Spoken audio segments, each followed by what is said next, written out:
오늘은 정치 이야기를 좀 해보려고 하는데 정치 이야기 저는 할 수 있다고 생각합니다. 근데 안 할 수도 있다고 생각하고요. 안 하는 게 현명할 때도 있고 분위기상 안 하는 게 현명한 자리도 있고 하는 게 뭐 나쁘지 않은 자리도 있고. 그런데 중요한 거는 요즘에 이제 이하늘 씨라든지 이야기를 할 때 상대방의 진영도 당연히 욕할 수 있고 비난할 수 있겠죠? 쌍욕 말고요. 그런데 중요한 거는 그게 아닐까 해요. 그 상대방 진영을 찍은 사람을 욕하는 거, 국민을 욕하게 되는 건 그동안 일부 정치인들이 추구했던 프레임에 놀아나는 게 아닌가라는 생각이 들더라고요. 왜 상대방을 찍은 사람을 욕하게 됩니까?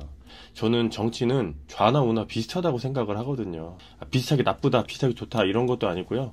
비슷하다고 생각합니다. 사람이라는 게 본인이 신념을 가지면 거기에 대한 신뢰를 증명하기 위해서 때로는 말도 안 되지만 우기게 되는 경향이 누구나 있거든요.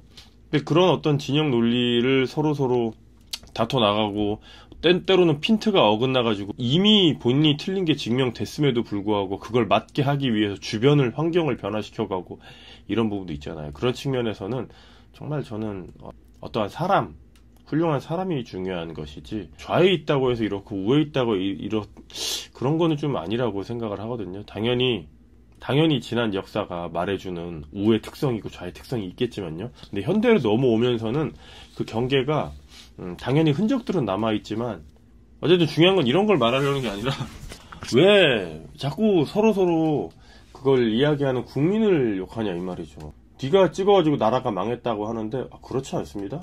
그분이 안 찍었어도 나라는 지금과 똑같았을 거예요. 망했다는 건 아니고 뭐 그 차이로 되겠습니까? 그리고 그게 민심이잖아요. 어쨌든 그러면 그 민심을 수용하고 내가 어떻게 이 사람들의 마음을 돌릴 수 있을까를 생각해야 되는데 그 돌릴 수 있을까라는 방법을 비난을 이용한 것 같아요. 근데 인간은 나에게 강압적으로 하는 사람한테 그 의견에 동조하지 않습니다. 나한테 강압적으로 이거 하지마, 내가 만약에 나쁜 짓을 하고 있을 때 너 그거 하지마 하면 안 하겠습니까? 더 하고 싶은 마음이 들지? 왜 상대방을 비난해서 그 사람의 마음이 돌아설 거라고 생각하는지 모르겠습니다. 그런 이야기를 한번 해보고 싶더라고요. 너무 안타깝더라고요. 그래서 상대방을 비난하는 거는 정말 아무런 이득이 없어요. 상대방을 설득시켜야 되는데 그러려면 상대방의 이야기를 들어줘야 되고 그 사람의 입장에서 이야기를 해야 되는 거거든요. 근데 그 사람의 입장에서 설 생각이 1도 없잖아요. 이하늘님의 영상을 제가 다 보진 못했지만은 니들이 이러고 이미 갈랐어요. 이미 갈라가지고 이미 다리 하나 폭파시키고 건너편에 있는 사람한테 말을 하고 있어요.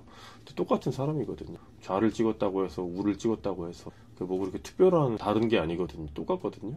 왜 굳이 그렇게 갈라치기를 하고 있는가. 국민을 욕하지. 답답해 보일 수는 있어요. 어떻게 저걸 찍냐. 답답해 보일 수는 있죠. 그래도 잼이 좀 나와가지고 답답해 보일 수는 있는데 그분들의 탓은 아니에요. 그건 너무 전적으로 내 생각만 하고 있는 겁니다. 상대방의 입장에서 생각을 해보세요. 저도 답답할 때가 많죠. 아버지랑 저는 정치적인 성향이 서로 없는데도 입장이 달라요. 근데 왜 저럴까 하는데 또 곰곰이 파고들어서 그분의 아버지의 이렇게 인생을 들여다보면은 이해가 되기도 해요. 거기서부터 출발하지 않을까요? 대립에서 출발하는 경우는 정말 없는 것 같아요. 대립해서 얻어질 수 있는 거는 하나도 없습니다.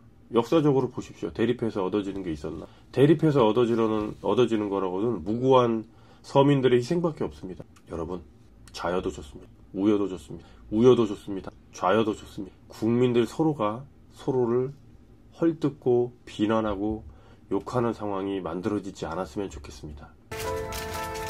응?